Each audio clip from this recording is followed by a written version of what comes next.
E eu vou começar com a guerra dos tronos no bolsonarismo, tá?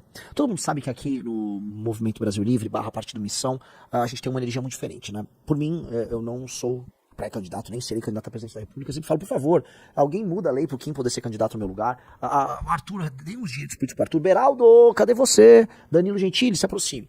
E eles mutuamente falam, não pode ser fulano. Por quê? Porque nós concordamos tanto com o projeto e nós gostamos de verdade tanto uns dos outros, que nós acreditamos que qualquer um de nós vai fazer um grande trabalho e todos nós vamos trabalhar para esse trabalho ser o melhor possível, certo? Normal. Esse é um grupo político de verdade, que não é carguista e patrimonialista, funciona. Mas no bolsonarismo não. Eles se odeiam profundamente, não há nenhum vínculo concreto entre si, tirando um vínculo de dependência da figura popular do Bolsonaro. Logo, essas pessoas são acopladas ao Bolsonaro e não unidas, tá? Irmanadas, comungando no mesmo desejo de um Brasil melhor. Muito pelo contrário. A relação é feia, é escrota, é suja, até nos bastidores. As conversas que vazaram, por mais que eu, assim, repudie vazamento de conversa, por mais que eu ache o sórdido vazamento de conversa, por mais que eu ache, assim, coisa de gente baixa, tudo isso, o vazamento de conversa mostra algo. E o que ele mostra? Ele mostra um filho que é louco pra assumir a posição do pai. Ou seja, o que o Eduardo faz, acima de tudo, é buscar o auto-interesse para que ele suceda o pai, sem a autorização do pai. Mostra também um pai que, no fundo, só pensa nele. Mostra que ambos não ligam pra claque que eles colocaram na frente dos quartéis e que depois foi fazer as besteiras que fizeram no dia 8 de janeiro e que terminaram preso. Tá? Ou seja, mostra que há apenas um condomínio eleitoral interessado e com várias pessoas que moram ali dentro interessadas no seu projeto pessoal. Tá? O Jair Bolsonaro é o maior de todos eles nesse sentido. Mostra que o único homem que tem testosterona ali no meio, né? Eu já ia usar um palavrão, mas não vou usar. Que tem, né? Em espanhol, cojones, eles dizem, né? Posso usar. Isso aí foi de boa, né, Riso? Foi. Que tem cojones, em inglês balls, é o Silas Malafaia. E que ele faz isso sendo estratégico. Ou seja, o Silas Malafaia, pelas conversas ali, ele pretende usar a pressão oriunda do Donald Trump como um elemento negocial que serve o Bolsonaro. Portanto, ele não acha que isso tem que ser gasto, desperdiçado com brigas inúteis. Ele não concorda com a estratégia do Eduardo.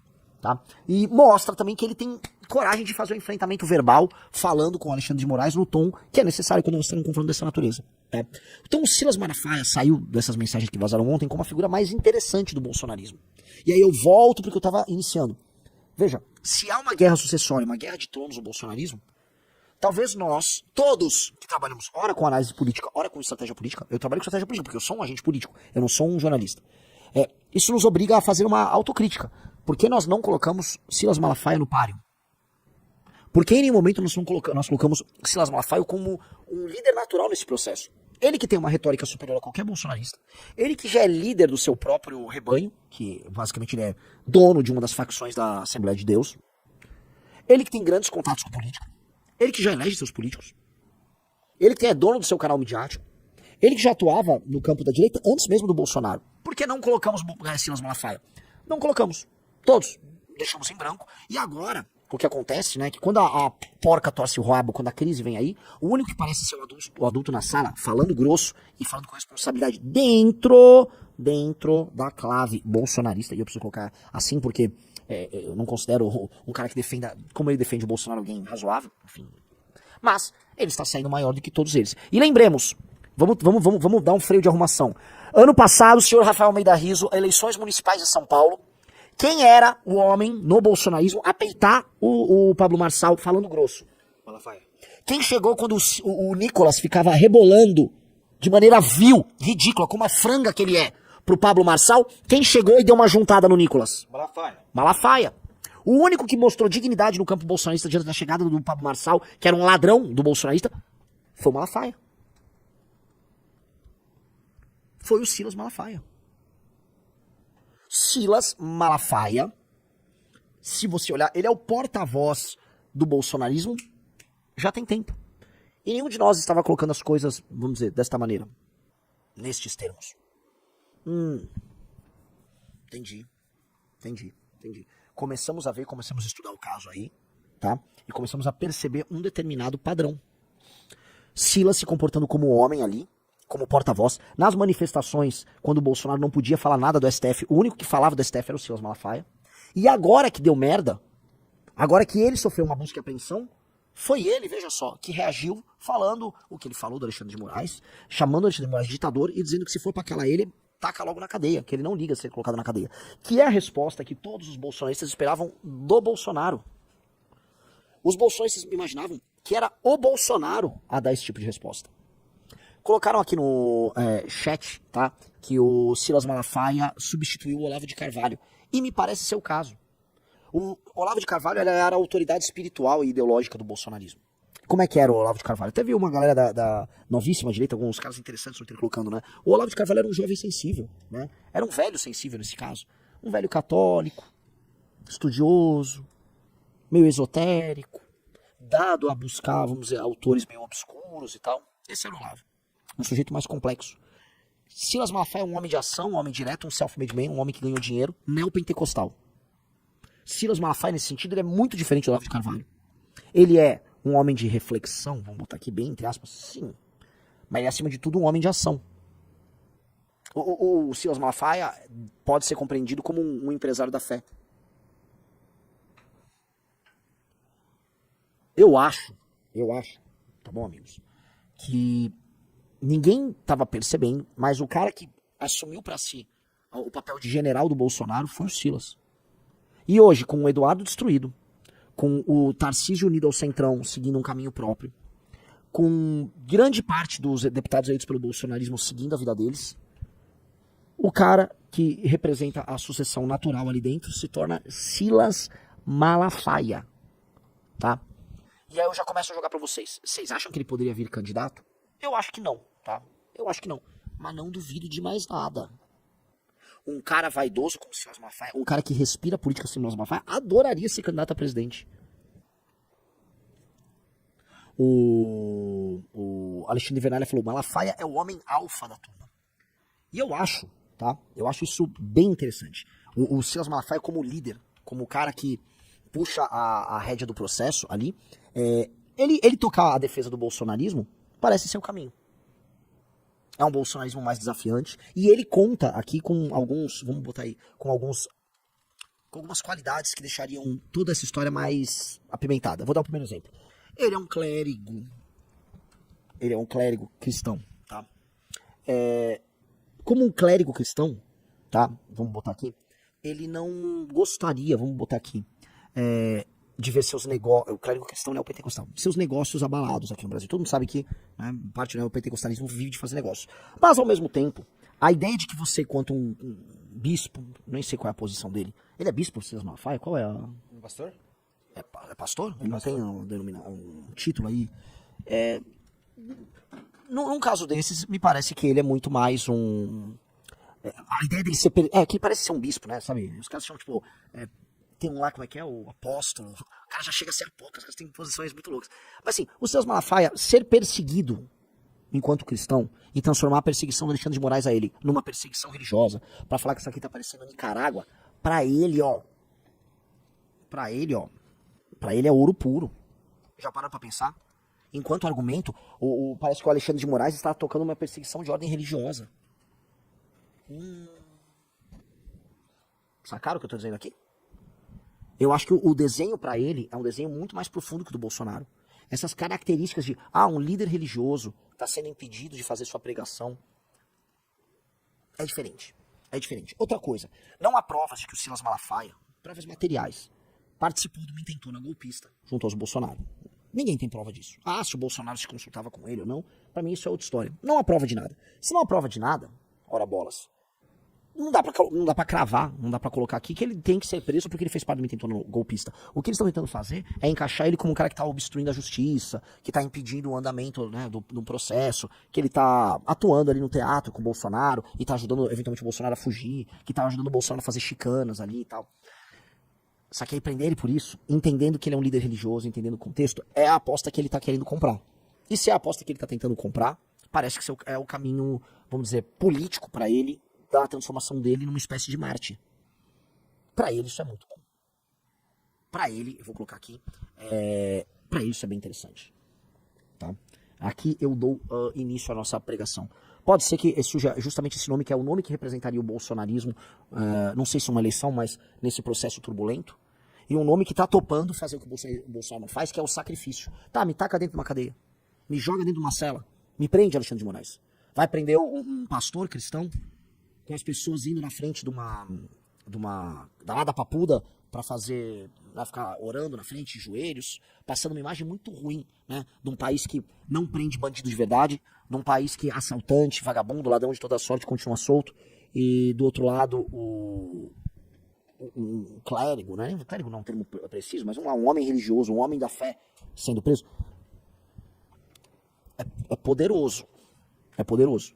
Vamos entender, o Brasil é um país que tem um neopentecostalismo militante, né? Um neopentecostalismo com uma vitalidade que salta aos olhos. Esse neopentecostalismo com vitalidade se tornou uma espécie de um caminho ali para muita gente. E ele, naturalmente, por mais que a gente veja uma ressurgência católica, né? Pô, as pessoas estão indo mais às igrejas, a gente teve uma Páscoa aí super mobilizada. Ainda há força, vamos dizer, que estava num processo de expansão, é a do protestantismo. Né?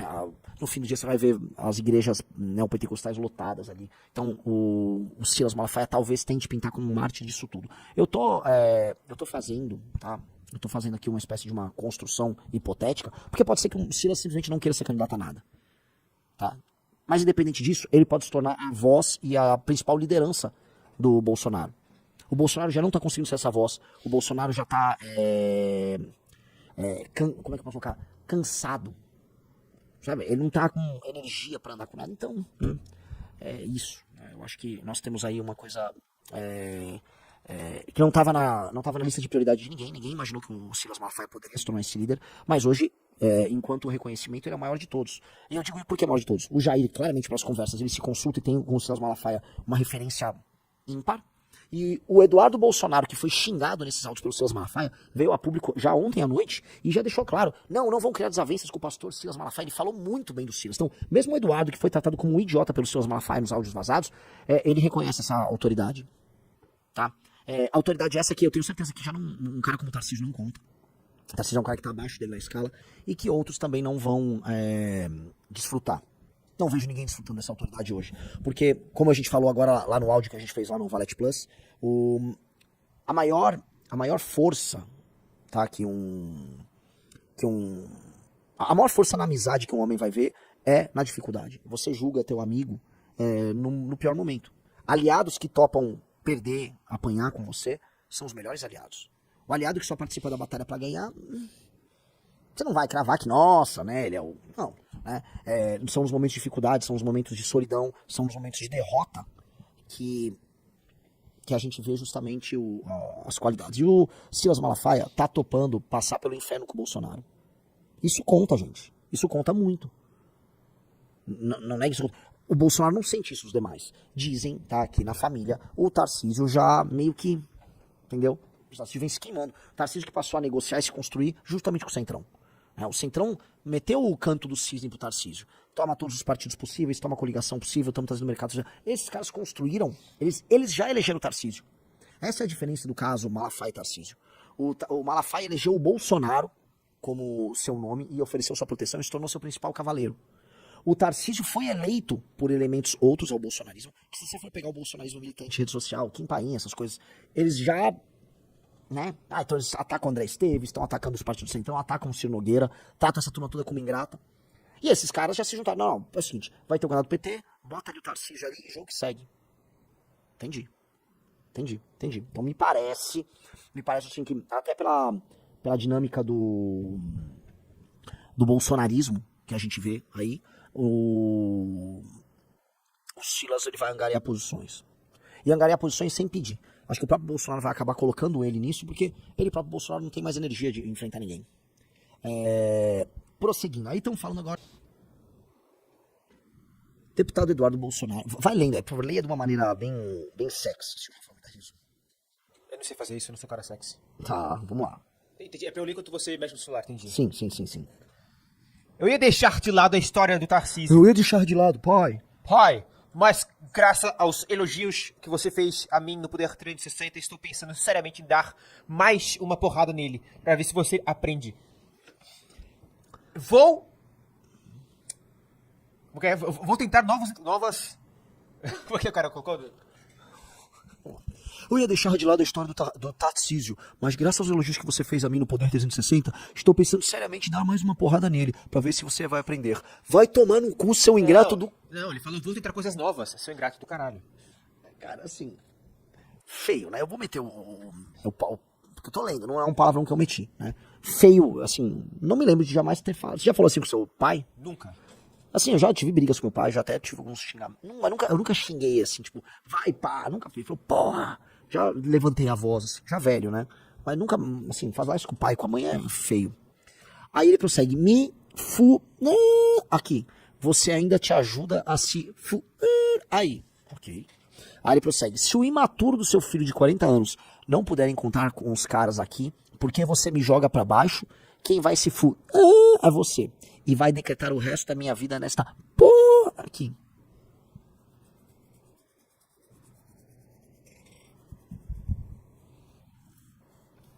Veja, ele tá achando que o pai tá desautorizando ele nesses trabalhos, né? Isso aqui mostra uma coisa que, assim, eles estão muito desalinhados, né? O Eduardo, por mais que o Trump fale em nome do Bolsonaro e que o Bolsonaro goste que o Trump o ajude, o Eduardo faz coisas que o Jair não tá curtindo, né? Essa é, vamos dizer, já tá clássica, que o Eduardo vai mandando os resultados das pesquisas e avisa embaixo. Você perde para o molusco. O Jair mandou isso. Jair manda pra ele, você perde para o molusco. Vagão, eu não entendi vagão, a gente tem que se escrever Eduardo e o corretor levou pra vagão. Então, vagão 39, 41 Lula. Aí o Eduardo mandou um negócio, nofa. Tipo, nofa. Acho melhor eu ficar de fora mesmo. Tarcísio vai levar à frente suas bandeiras, inclusive demitindo secretarias ligadas ao PSOL e etc. Sim, a Secretaria de Cultura em São Paulo tem uma presença ali de gente do PSOL. E ele dialoga muito bem, vai anistiar geral e o STF, que sempre foi aliado nosso. Não será óbvio. Ou seja, ele tá num estilo passivo-agressivo, brigando com o pai, querendo dizer, entendi, pai, você escolheu o Tarcísio ao invés de mim. Ô, Jair, tá pensando naturalmente no dele, né? Então, ele talvez ache, conforme ele vem sendo orientado, que o Tarcísio é o caminho mais natural, tá? E o caminho mais óbvio, mais natural e mais óbvio, porque ele acha que o Tarcísio, ou achava que o Tarcísio ia ganhar a eleição. Eu não sei, de quando é essa conversa, Riso? Do dia 17/7 de 25, faz exatamente um mês quase. 17? Não, ele tá 24. 24 do 6. 25. Onde? Não. 24 do 6 de 2025. Aqui na mensagem, 2025 e 07/17. Ah, não, aí é a recuperação. Ah. Ali em cinza tá a data, não é? Então, 2025, 06, 24. E aí recuperada de MSG Store no dia 17. Eu quero dizer o seguinte, a relação do Tarcísio com o Bolsonaro, de junho pra cá, deteriorou pra caramba, Riso. Sim. Essa relação já vem estragando, e não é pouco que ela vem estragando. Então, acho que a gente pode já cravar que essa deterioração que a gente tá assistindo aí, da parte do Tarcísio com o Bolsonaro, faça com que hoje, talvez, essas conversas fossem de outra natureza. Você pensa assim ou não? Você discorda? Desculpa, eu tava buscando dia 24/6 a mensagem. 24/6. 24/6, cara, a relação do Tarcísio estava melhor do que ela tá hoje. Ela piorou. Hoje eu não sei dizer se o Bolsonaro ainda torce pelo candidatura do Tarcísio. Isso aqui é praticamente 2 meses atrás. Aí o De Soares falou, não foi o Valdemar que escolheu o Tarcísio e o Bozo tem que apoiar? Não. Quem começou essa escolha, esse processo foi o Ciro Nogueira, ele conversa com a Kassab, aí vem o pessoal do União, há uma discussão, aí ele sai pelo Republicanos ou sai pelo PL, e o Valdemar topa desde que o Tarcísio sai pelo PL, tem um monte de coisa. Um cara mandou, Dudu Bananinha, um adolescente de 40 anos mesmo. Eu entendo, às vezes eu sofro ataques dessa natureza. É ruim fazer 40 anos, que qualquer coisa alguém vai falar, qualquer coisa jovial que você faça, você vai falar, cala a boca, você tem 40 anos,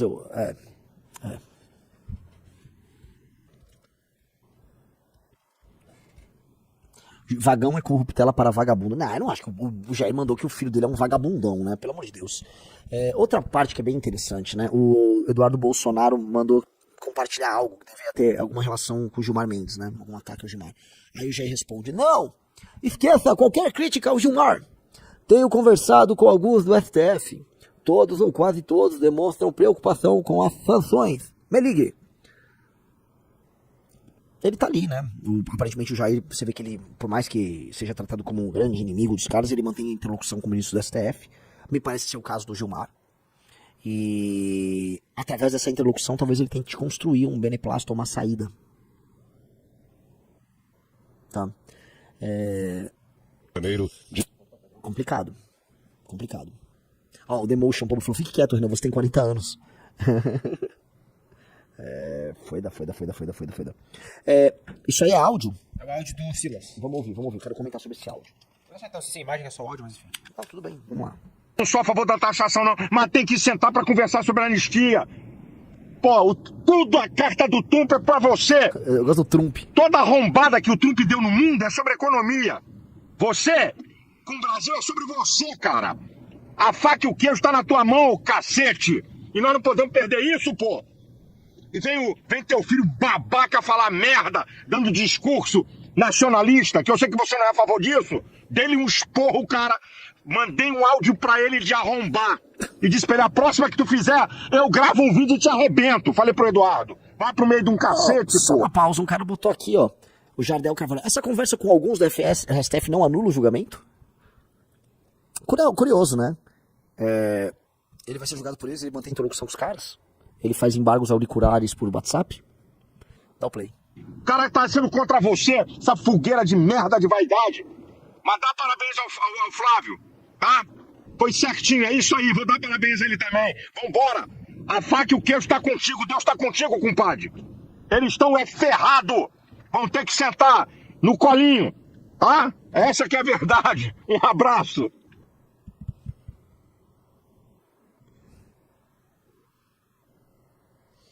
E você chegou a falar sobre isso, acho que é a parte mais importante do áudio que o pessoal falou. Isso aqui não foi áudio, foi um trecho. Vamos lá. Essa é a parte que é... Assim, eu não vi se o bolsonarismo tá se rebelando por conta disso. Eu acho que não, tá? Vamos lá, abre aspas. Se a anistia light passar, a última ajuda vinda dos Estados Unidos terá sido o post do Trump. Ou seja, se passar uma anistia light, eu nem sei, vamos ver os termos dessa anistia light, o apoio oriundo dos Estados Unidos vai parar. Eles não irão mais ajudar.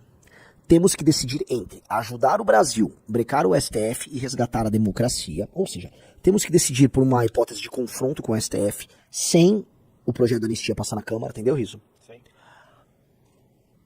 Ou enviar o pessoal que esteve num protesto que evoluiu para uma baderna para casa num semiaberto. Ou seja, o Eduardo tá cagando pro projeto da anistia, sacou?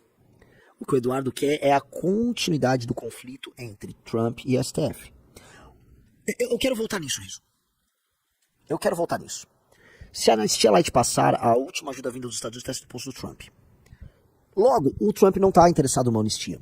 Há um interesse por parte do governo americano no conflito não só com o STF, mas no conflito com essas autoridades brasileiras.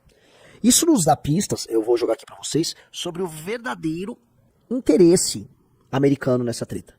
Porque, de acordo com ele, os Estados Unidos, se houver uma anistia, os Estados Unidos tiram o pé. Os Estados Unidos só mantêm o pé no acelerador se não for feito nenhum acordo no Brasil e se continuar a briga contra o Alexandre de Moraes e contra o STF. Ou seja, além do interesse comercial, há um interesse legítimo por parte do governo americano em continuar uma briga. Mesmo que, olha só que interessante, mesmo que o acordo em questão possa salvar não só as pessoas que foram presas ali, como talvez o próprio Bolsonaro. Tá? Aí o Eduardo coloca, neste cenário você não teria mais o amparo dos Estados Unidos, o que conseguimos a duras penas aqui, bem como estaria igualmente condenado no final de agosto.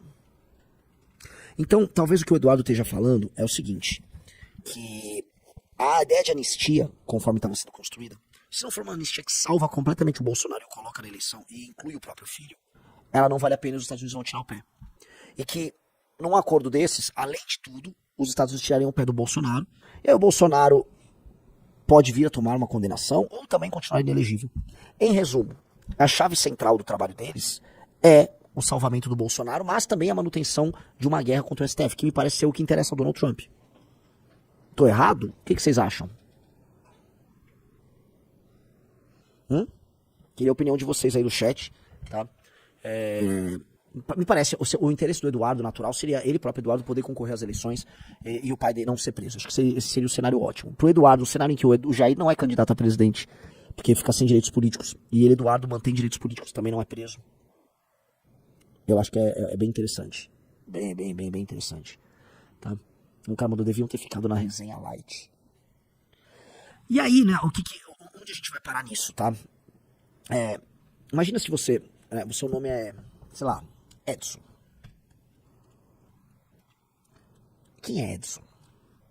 Edson é um homem brasileiro que foi alimentado com teorias da conspiração, com teorias da conspiração, com argumentos bolsonaristas, anos de terça livre, a época, certos programas que tinham bolsonaristas na PAN, depois os programas da Revista Oeste, aí o cara caiu na Cracolândia do pastor Sandro Rocha, caiu nos caminhoneiros, grupos de caminhoneiros, caiu no Zé Trovão. Esse cara, ele navegou nessa Cracolândia aí por anos. E esse cara tinha certeza que as eleições foram fraudadas, e ele pegou e foi pra frente de um quartel pedir a intervenção militar, e ele abria e viu as redes do Figueiredo, do Constantino, e via ali que, faltava pouco. Era o lance de convencer um general aqui, um general ali, que as Forças Armadas iam atuar. Ele cumpriu o papel dele, ficou lá debaixo do sol, debaixo da chuva, num verão inclemente, apoiando o capitão. O capitão vai embora do Brasil no fim do ano, vira o ano, ele prossegue lá. Aí ouvem que há um zum, que se você fizer uma manifestação na frente do Congresso Nacional, aí as Forças Armadas vão agir. Esse cara ouve um zum, eles vão pra frente do Congresso. Estranhamente, as forças ali do GDF nada fazem, esse cara avança, resolvem invadir o Congresso Nacional, invadem a Presidência da República, invadem o STF, destroem tudo. E aí, acho que as Forças Armadas vêm. Quando eles olham, elas vieram. Quando chegam para prendê-los, não para derrubar o sistema. Esse Edson, imaginário, ele tá preso. Até agora. Ele tá preso desde o começo de 2023. A vida dele já meio que destruída. Esse Edson já tomou uma condenação de pelo menos 7, 8, 9, 10 anos, né? E não vai ver por muito tempo o sol nascer redondo. Edson, mais uma vez, ele é a bucha de canhão, ele é o último da fila na lista de prioridades de quem supostamente o defende. Curta, se inscreva agora e comente para ajudar o canal a crescer. Compartilhe esse vídeo e espalhe a palavra.